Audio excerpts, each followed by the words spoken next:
अस्सलाम वालेकुम नाज़रीन, हाईटेक न्यूज के खबरनामे में आपका खैर मकदम है। मैं हूं नेहा खान। नजर डालते हैं आज की अहम खबरों पर। संगारेड्डी जिले हेडक्वार्टर में सीएम रेवंत रेड्डी के हुक्म के मुताबिक संगारेड्डी में SC ST और TTGIIC चेयरमैन निर्मला जग्गा रेड्डी ने हॉस्टल्स का अचानक दौरा करते हुए मुआयना किया और वहां का जायजा लिया। संगारेड्डी हेडक्वार्टरలో మహిళా సంబంధించిన హాస్టల్లో ఎస్టీ హాస్టల్లో రావడం జరిగింది. మరి ముఖ్యమంత్రి గారి ఆదేశం మేరకు మరి ఈరోజు అన్ని హాస్టల్లో కూడా పరిస్థితులను సమస్యలను మరి చూసి రావాలని చెప్పడం జరిగింది. ఈ కార్యక్రమంకి ఇచ్చేసిన మరి సిడిసి చైర్మన్ రామరెడ్డి గారికి, అలాగే సత్యన గారికి, రగన్న గారికి, మరి ప్రభు గారికి, షఫీ గారికి, మరి సిద్ధన్నకి, ఇక్కడ ఇచ్చేసిన ప్రతి ఒక్కరు కూడా, అలాగే మార్కెట్ చైర్మన్ కుమార్ గారికి, అట్లాగే వార్డెన్ గారికి, ఇక్కడ విద్యార్థులు కూడా స్టూడెంట్స్ కూడా ఉన్నారు. ముఖ్యంగా ఏ హాస్టల్ వెళ్ళినా సమస్యలు అయితే ఉంటాయి. ముఖ్యంగా ఇక్కడైతే మెయిన్ అయితే సమస్యలు ఏమి లేవు.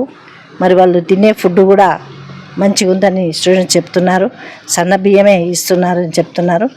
మరి ఒకటి బాత్రూమ్ సమస్యనే అని చెప్పినా తప్పకుండా మరి మా కార్యకర్తలు ఉన్నారు, వాళ్ళు తప్పకుండా దాన్ని ఫాలోఅప్ చేసి ఆ ప్రాబ్లం కూడా పోయేటట్టు చేస్తారు. లైటింగ్ కావాలన్నారు, మరి లైటింగ్ కూడా కంపల్సరీ, రోడ్డు పైన లైటింగ్, అది కమిషనర్ చెప్తే అయిపోతుంది. మరి ఇవన్నీ చేస్తున్నారు ముఖ్యమంత్రి గారు. మరి ఎందుకనేది కూడా స్టూడెంట్స్ కూడా తెలవాలి, వాళ్ళ ఆరోగ్యం బాగుండాలి. ఇప్పుడు సీజన్ వర్షాకాలం కాబట్టి ఏమన్నా ఇబ్బందులు ఉన్నాయా, ఆరోగ్య విషయాల్లో కూడా సమస్యలు ఉంటే కూడా మేము అవి కూడా తీసుకొని వాటి కోసం కూడా పరిష్కరించడానికి ముందుకు వస్తున్నాం.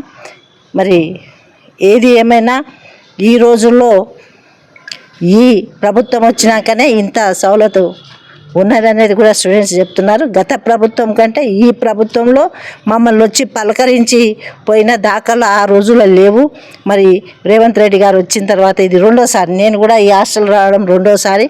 మరి ఇలాంటి ప్రభుత్వం మరి ఎన్నో పనులు చేస్తుంది, ప్రజల్లో ఉంటుంది, ప్రజల కోసం చేస్తున్న ప్రభుత్వం మా ప్రభుత్వం అని చెప్పుకుంటూ పిల్లల భవిష్యత్తు బాగాలి.